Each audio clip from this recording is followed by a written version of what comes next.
Hi guys, I just wanted to make a short little video today about what happens when we have different pains that come up and different triggers, because it's come to my awareness that lately in the collective we've been having a lot of course, deep-seated, deep-rooted emotions and emotional patterns that may be in the ancestral line, or maybe remnants of events and traumas that we went through as younger children. And so, of course, this goes along with my video about what to do when we get triggered. But just a little note on those painful feelings and those feelings when we do get triggered, which a lot of times comes out in anger or blame, when we want to blame the other person and say, why did you hurt me? When really it's just that the pain is so great within that where our body has this defense mechanism where it's doing anything it can from re-entering that wound, because that's what it was doing for so long. It learned to sort of stuff it down and maybe numb it in some way so that we could actually continue on with our lives at that time. But when the trigger comes up and we have this really intense emotional reaction and we want to start blaming others outwardly, that is that key moment when we need to recognize that, you know what, that is just a very deep-seated pain that needs healing, that needs awareness from us.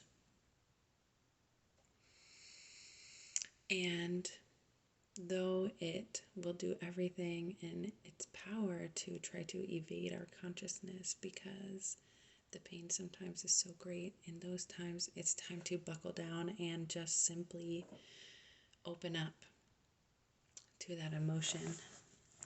Simply open up to the pain, open up to allow it to flow through our bodies. And a lot of times that just means taking space and opening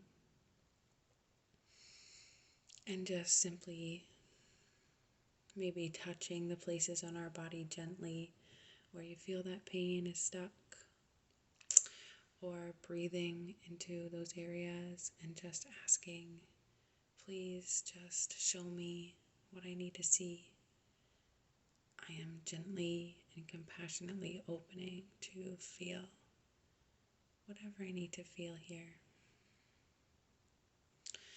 And what we really need to do in those moments is actually just relax the body as best as we can, because when the body is tense, it's like, pushing these feelings away.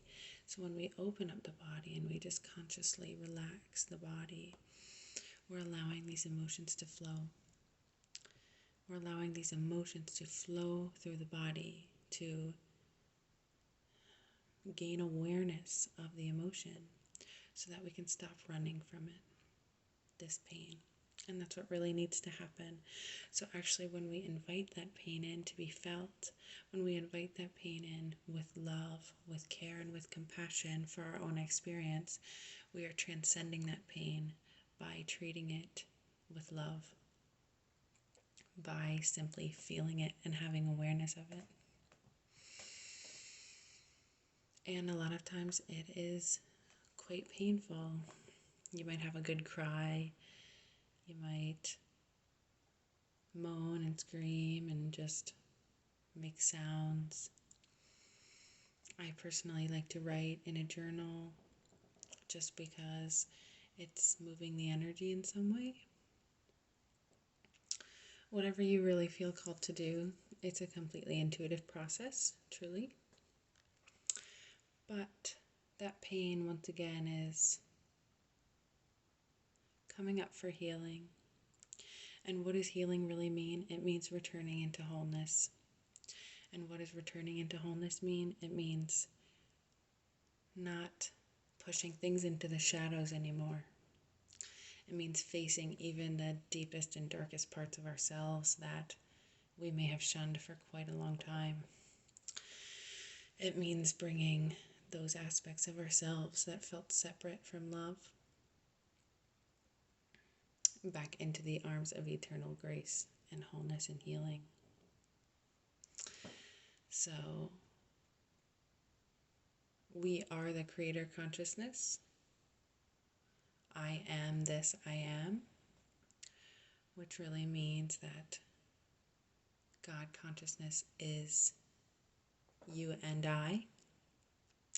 We are a part of the eternal oneness. And so therefore, all healing can occur within us. And also,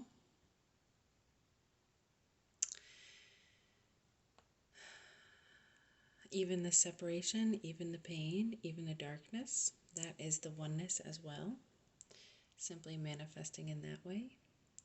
And we can invite that back into our being, back into our being of wholeness, just by feeling it and honoring it. And so that's what I invite you to do when the anger comes up, when you start to blame others, when we start to feel just sucked into these intense emotions. Even if you feel numb,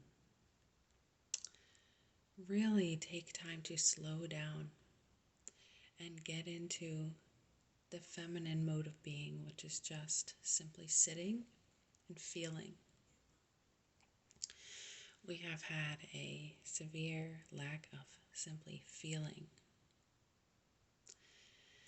And it is necessary for us to bring back this sacred modality, this sacred way of being, which is just sensing and feeling,